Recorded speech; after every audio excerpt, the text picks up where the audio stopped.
Now, the reason to why I'm doing this is because sometime in the future, I will be having a remix contest on this channel. I need to find a sponsor first because I want to have a nice prize to give out to whoever wins the contest. Something that would make people want to join the remix contest.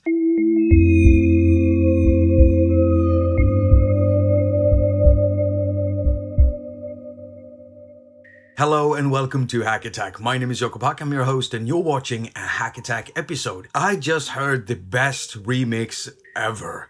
And I might be a bit biased here because someone remixed my track. So Dean Daughters, aka Electronic Sounds Audio as it's called here on YouTube, has done a remix on my track Amida that I published not too long ago. And the job he did on that was just amazing. Just have a quick listen to this.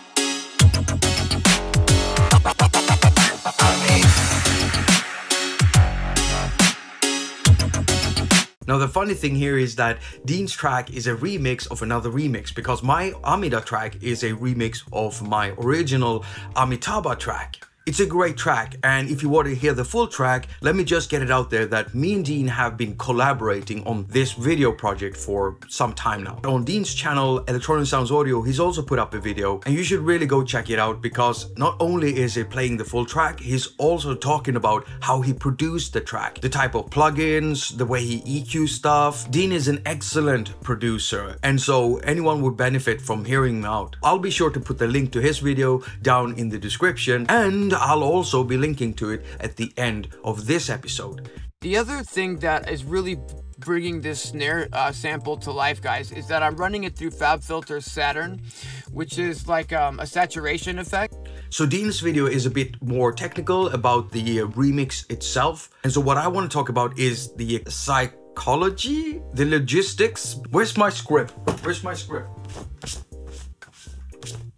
Now my video is gonna be more about the concept of remixing. So let me just tell you what I think a remix isn't. Just as an example, I listen to a lot of dubstep music, and sometimes I'll find tracks that are named remix. Let's say it's around Christmas time, Jingle Bell Dubstep Remix. And so when I start listening to it, I can hear this 4-bar loop of the Jingle Bell jingle. No pun intended. And then it breaks off after 4 bars or 8 bars. And then you have this completely different dubstep thing coming in with its own bass and its own thing. And that plays for 8 bars. And then it breaks off again to this jingle.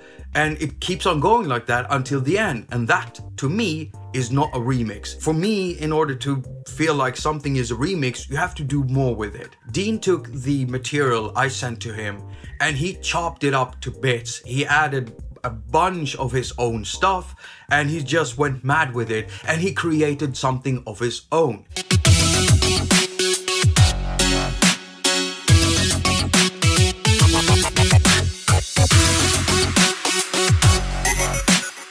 Now you can still hear my samples in there, you can still hear some of my sounds in there, but it's still, it's a new song, it's its own thing. You know, during our collaboration, working on these videos, me and Dean talked a lot over Skype, and some of the things we talked about were production techniques. But I wanted to know specifically if he had any advice to share with my viewers when it comes to remixing, especially when you start out remixing other people's music. Because when you've done something like that for a long period of time, as with any other job, you start recognizing hard ways to do stuff, the easy ways to do stuff, and as in this case, some stuff you should stay away from. I think that when you're starting out doing remixes, the easiest thing that you can do for yourself is to not change the tempo or the key of the song that you're remixing. I think that if you're trying to, sync up vocals to something that's a lot faster or a lot slower than the original track, you're creating a whole lot of extra, work for yourself right off the jump. And I think it's better to stick with the original key of the track and the original tempo of the track when you're starting out learning how to do remixes. And that way you're pretty much a lot more likely in the end to actually finish the track. If you set yourself up with a lot of hurdles that you're going to have to jump over, as a beginning producer, you might make the entire project so difficult that you don't end up finishing. And I think at the end of the day, a finished project is way better than something that's unfinished just sitting on your hard drive.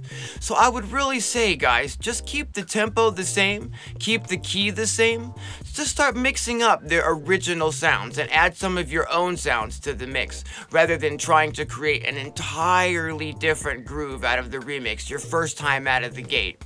I've been there myself, and I can confirm that that's a bad way to start. Another thing that I know that I absolutely do not recommend anyone getting into starting to remix anything is to try to isolate a vocal sample. What I'm talking about is you find a sample in a song, you have a vocal in there, you want it, and then you're realizing there's too much stuff going on in the background. You want to wash away the piano, the drums, everything else around there. It's the hardest thing to do. There are some plugins that will do it on the desktop. There's nothing really on iOS that will do it, and you can only get so far with equalizers and filters, and I really don't recommend anyone starting out with something like that. By the way, if anyone's wondering how I feel about sampling, whether it's good to sample or not, when someone tries to copy you, it's because they found something they like so much, they want to use it. So I think sampling is good. But if you do sample something that is known, make sure you work on it so no one can hear that you sampled it. So in order for me to feel that something is a remix, the original material needs to be like rearranged and mixed in such a way so it doesn't sound exactly like the original song again. You could basically just use all of the original material as long as you do stuff with it. You might run something in reverse, you might filter it in a special way, or you might chop it up and create a new rhythmical pattern from an arpeggio or something like that. You can even replay all of the leads and chords with your own instruments instead of chopping up a waveform loop. Now, there's like two ways I like doing remixes myself, and that is the conventional way when I actually sit down in Cubase's, or you could use something like Multitrack DAW or Aria, you know, something with multi-tracking kind of way where you put all of the audio tracks, MIDI tracks on one page like that. You chop them up, you move them around, you put some effects on there. That can also be done in Beat Maker, for instance. And I like doing it like that because I have an overview of my track. It's easy to just frame stuff and move them around, to actually make some fade-ins and fade-outs and chops. And yeah, it's really easy to do remixes like that. Then there is the harder way, and that's the live way. You could be using something like on an iPad, like a looper, maybe a hardware sampler. The idea is basically you take the material from the track you want to remix, you chop it up into bits, you load it up into a looper, and then you trigger different loops, maybe with a MIDI controller, or you just use the screen on the iPad, for instance, if you're using that. And then you play live stuff over it on MIDI controllers, adding drum machines, synthesizers, maybe some vocals through a vocoder. That's the live remix, and that it's the hardest one to make because you got to get a good take, right? And that's not easy. Plus, you might want to set up some compressors, some de-esses before you even start recording your stuff, because if you're not recording it into multi-tracks like you can do with Audio Bus into Cubase's, or maybe directly in ARM and record each track by itself, which I have a video on how you do. I mean, most of the times when I do live stuff, I'll just record everything into stereo track, but I always make sure that I put compressors and equalizers and stuff on each channel first, so I have everything leveled out. So yeah, the live remix could be harder, but it's also the interesting one because you might do some stuff that you normally don't do, since you're doing everything live now and you have a certain amount of time that you can spend on certain amount of things. And yeah, it's a very interesting concept.